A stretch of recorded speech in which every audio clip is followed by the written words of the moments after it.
मनोहर अपने माता पिता के साथ एक छोटे से शहर में रहता था।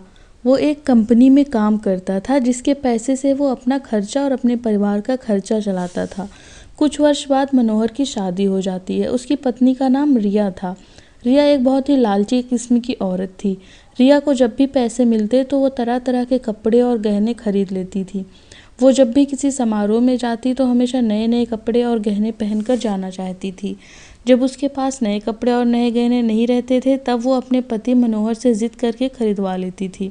उसकी लालच से उसका पति भी तंग आ गया था। मनोहर रिया को हमेशा समझाया करता था कि हमारी कमाई उतनी नहीं है कि मैं तुमको हर समारोह में जाने के लिए अलग अलग तरह के कपड़े और गहने खरीद कर लाया करूं। मगर रिया उनकी बातों को मानने के लिए तैयार ही नहीं होती थी।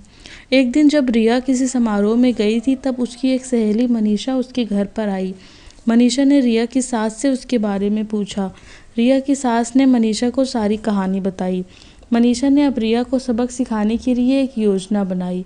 वो रिया के घर से सारा राशन लेकर चली गई और राशन के डिब्बे में अपने गहने और नए कपड़े लाकर भर दिए।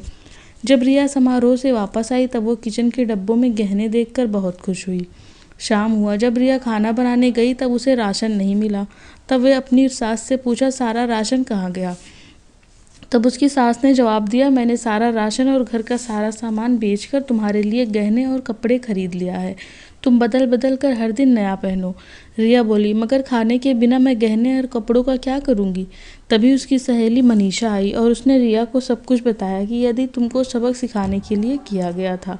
अब रिया की समझ में आ गया था कि जीवन जीने के लिए सबसे ज़्यादा ज़रूरी भोजन होता है, ना कि बदल बदल के गहने और कपड़े पहनना। रिया को अब अपने पति की कमाई के अनुसार ही सारा काम करती थी और अब खुशी खुशी रहने लगी थी।